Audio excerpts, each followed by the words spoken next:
आदित्य रानोबाईची कहाणी. ऐका आदित्य रानोबाई, तुमची कहाणी. आटपाट नगर होतं. त्या नगरात एक ब्राह्मण राहत असे. तो दुर्वा आणावयास रानात जात होता. तिथं नागकन्या देवकन्या वसत होत्या.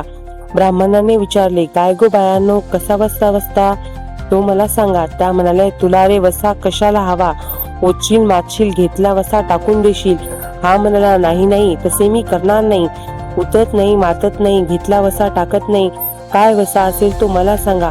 तेव्हा त्या म्हणाल्या, श्रावण मास येईल, पहिल्या आदित्यवारी मनोमुकाट्याने उठावे, सची स्नान करावे, अगोदर पाणी आणावे, विड्याच्या पानावर रक्तचंदनाची आदित्य रानोबाई काढावी, 6 रेगांचं मंडळ करावं, 6 सुताचा तातू करावा, त्याला 6 गाठी द्याव्या, पानाचा विडा, फुलाचा झेला, दशकाचा दूध, गूळ, खोबऱ्याचा नैवेद्य दाखवावा, 6 मास चाळावी, 6 मास पाळावी, मागे रथसप्तमी संपूर्ण करावं. कसं करावं?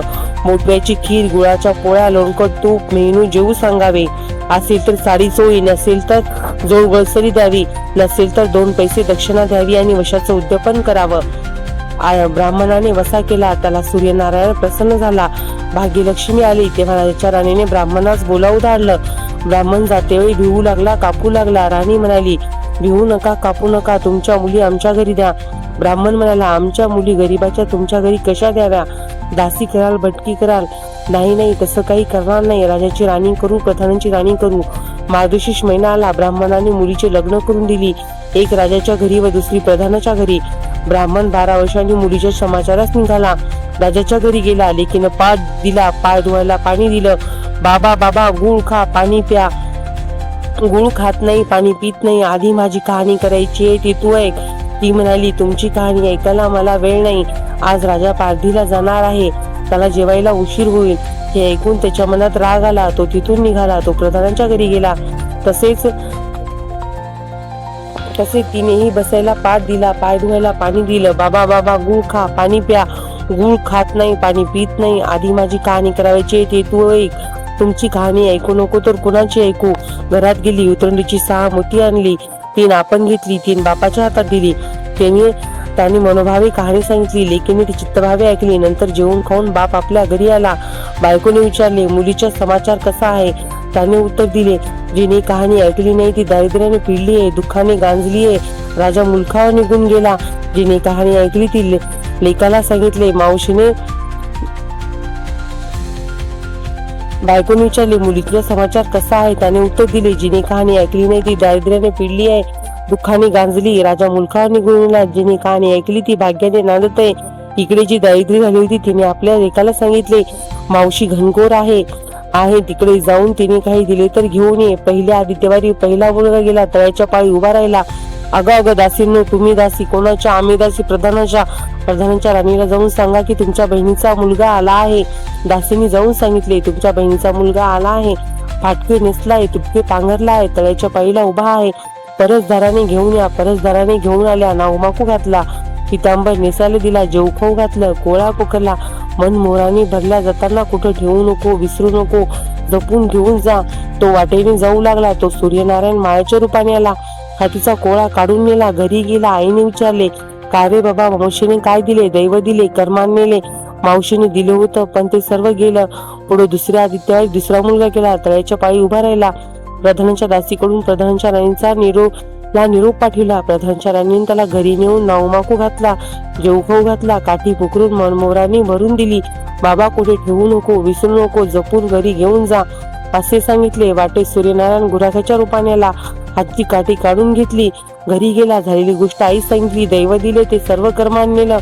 पुढे तिसऱ्या आदित्यवारी तिसरा मुलगा गेला. त्याला पहिल्यासारखे घरी नेऊन नावमाकू घालून नारळ पोखरून मनमोराने भरून दिला. जाताना विहिरीच्या काठी नारळ घेऊन तो पाणी पिवास विहिरीत उतरला. तो नारळ गडगडून विहिरीत पडला. मुलगा घरी गेला. आई ग, मावशीने दिलं पण दैवाने ते सर्व बुडवलं. चौथ्या आदित्यवारी चौथा मुलगा गेला. त्याला पण पहिल्यासारखे नावमाकू घातलं, जेवखाऊ घातलं, गळ्याची शिदोरी मनमोराने घालून बरोबर दिली. सूर्यनारायण गायीच्या रूपाने आला. हातची शिदोरी घेऊन गेला. तो घरी गेला. आईने विचारले, मावशीने काय दिलं?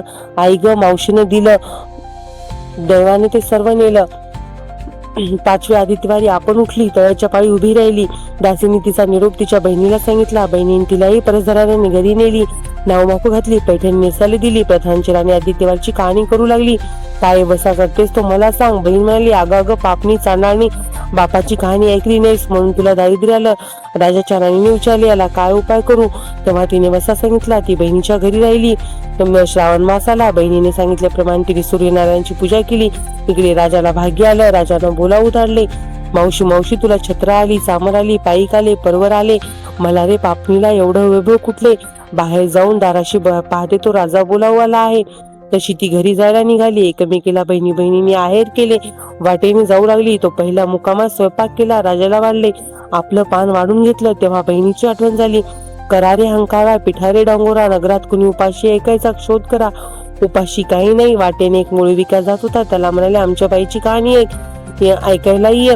तो राणीकडे आला. तशी 6 मोठी राणीने घेऊन 3 त्याला दिली व 3 आपल्या हातात ठेवली. त्याची लाकडाची मुळी होती ती सोन्याची झाली. तो म्हणाला, बाई कहाणी ऐकल्याचं एवढं फळ, मग वसा घेतल्याचं काय फळ. काय वसा असेल तो मला सांगा. तुला रे वसा कशाला हवा. उठशील मारशील, घेतला वसा टाकून देशील. उतरत नाही मातत नाही, घेतला वसा टाकीत नाही. तेव्हा राणीने त्याला वसा सांगितला. दुसऱ्या दिवशी दुसऱ्या मुक्कामास गेली. स्वयंपाक केला. राजाला वाढले. आपले पान वाढून घेतले. तेव्हा कहाणीची आठवण झाली. नगरात कोणी उपाशी आहे का त्याचा शोध करा. उपाशी नाही, तपाशी नाही, काही नाही. एक माळी चिंतेत बसला आहे. त्याला बोलविले आणि म्हटले, आमच्या बाईची कहाणी ऐक. तो म्हणाला, तुमची कहाणी ऐकून मी काय करू. मी आपला चिंतेत बसलो आहे. असे म्हणून तो आला. तशी राणीने 6 मोती आणली. 3 त्याला दिली. 3 आपण घेतली. राणीने कहाणी सांगितली. ती त्याने मनोभावे ऐकली. मायाचा माळा पिकू लागला. तो म्हणाला, कहाणी ऐकल्याचं एवढं फळ, मग वसा घेतल्याचं काय फळ. काय वसा असेल तो मला सांगा. राणीने त्याला पण वसा सांगितला. पुढे 3ऱ्या मुक्कामास गेली. तिथे तिने स्वयंपाक वगैरे केला. नगरात कोणी उपाशी आहे का याचा शोध करा. उपाशी नाही, तापाशी नाही, काही नाही. एका म्हातारीचा एक मुलगा वनात गेला होता. एक डोहात बुडला होता. एक सर्पाने खाल्ला होता. तिला म्हणाले, आमच्या बाईची कहाणी ऐक. ती म्हणाली, कहाणी ऐकून मी काय करू. मुलांसाठी रडते आहे, बरे येते असे म्हणून ती आली. मग राणीने तिला कहाणी सांगितली. ती तिने चित्तभावे ऐकली. तिचा मुलगा वनात गेला होता तो आला. डोहात बुडला होता तो आला. सर्पाने खाल्ला होता तो आला. ती बाई म्हणाली, बाई कहाणी ऐकल्याचं एवढं फळ, मग वसा घेतल्याचं काय फळ. काय वसा असेल तो मला सांगा. मग राणीने तिलाही वसा सांगितला. पुढे 4थ्या मुक्कामास गेली. तिथं पण पहिल्यासारखेच गेला. उपाशी तापाशी नाही, काही नाही. काळा डोळा, मासाचा गोळा, त्याला हात नाही, पाय नाही, असा एक मनुष्य रस्त्यावर पडला आहे. त्याच्या अंगावर तांब्यावर पाणी ओतले. पालथा होता तो उताना केला. 6 मोती होती. तेथील 3 आपण घेतली व 3 आपले त्याच्या बेंबीवर ठेवली. राणीने कहाणी सांगितली. ती त्याने मनोभावे ऐकली. त्याला हातपाय आले. देह दिव्य झाले. तेव्हा तो म्हणाला, बाई कहाणी ऐकल्याचं एवढं फळ, मग वसा घेतल्याचं काय फळ. काय वसा असेल तो मला सांगा. राणीने त्याला पण वसा सांगितला. 5व्या मुक्कामास घरी आली. स्वयंपाक केला. पौंडश पक्वान जेवायला